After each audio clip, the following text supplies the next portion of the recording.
بسم الله الرحمن الرحيم نحمده ونصلي على رسوله الكريم. We greet you with Assalamu alaikum wa rahmatullahi wa barakatuhu. It was today the 9th day of the month of Shaban. Tonight is the 10th night of the month of Shaban, and so we make the dua. Allahumma barik lana fi Rajabin wa Shaban wa balighna Ramadan. This brief video is to inform you that, alhamdulillah, I have completed my lecture tour of Scotland, a lecture in Edinburgh, a lecture in Glasgow, and a lecture in Inverness, and there's been a request for me to return. So I'll return to Glasgow on the 2nd of April to give a lecture on the Quran and Ramadan, and that lecture will be repeated in Inverness on the day before, on the 1st of April, the Quran and Ramadan. If you're in Edinburgh, you simply have to drive maybe 45 minutes to Glasgow, and you'll be able to attend that lecture. And also, my books were not available on this tour of Scotland, but when I come back in April, you can get the books, inshallah. And I have a lecture in Manchester on the 10th of March. What is the topic now? On the Quran and the return of the Malhama and the implications of the return of Jesus, of Nabi Isa alayhi salam. A fascinating topic. This will be March the 10th, which is probably a Friday, Jummah, Salatul Jummah, Yawmul Jummah, the 10th. And we don't have the location confirmed as yet, but just look for a video on my YouTube channel if you're in Manchester or in Nelson. The lecture will be in Nelson. And of course, we're preparing now for that big lecture in Birmingham. And let me share with you my view that this lecture in Birmingham on March the 19th, Sunday, March the 19th, an Islamic eschatological analysis of the Russia-Ukraine war. This is the topic on the front burner.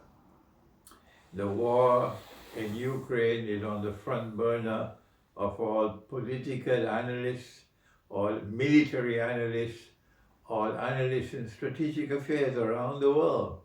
This is number one subject around the world. And we bring to the table, or rather we bring to the subject an Islamic eschatological perspective of the subject, which is unique. I don't know if there are any other scholars, Islamic scholars, who are doing this, but alhamdulillah, that we thank Allah who has blessed me to be able to do this. So I'm looking forward to see you on Sunday the 19th in Birmingham for that lecture. Let me give you an appetizer, and that is that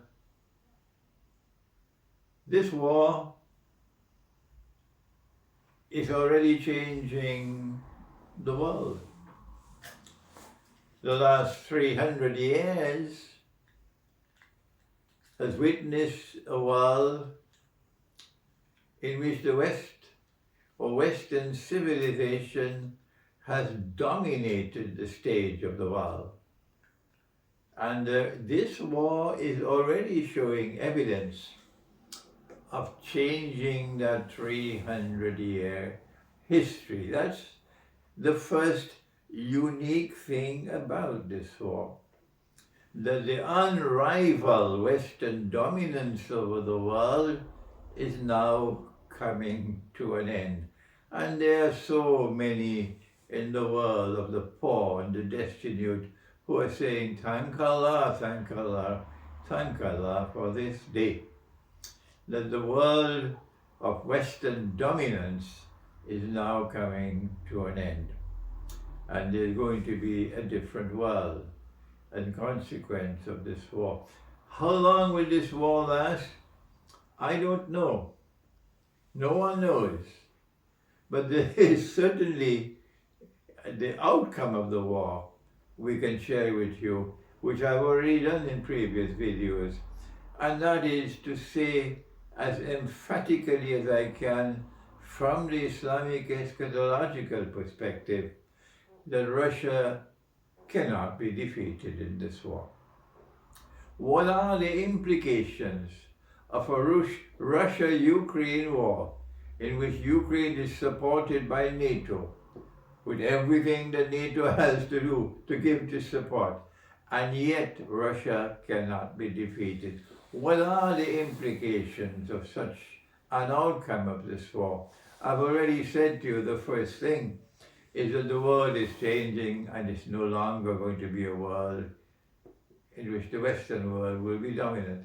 When you come to the lecture in Birmingham, I have more insights to share with you on this subject.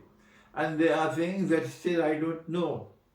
But I am always constantly observing and thinking and seeking to get more and more insights. So subsequent lectures, I will have more things to say on the subject.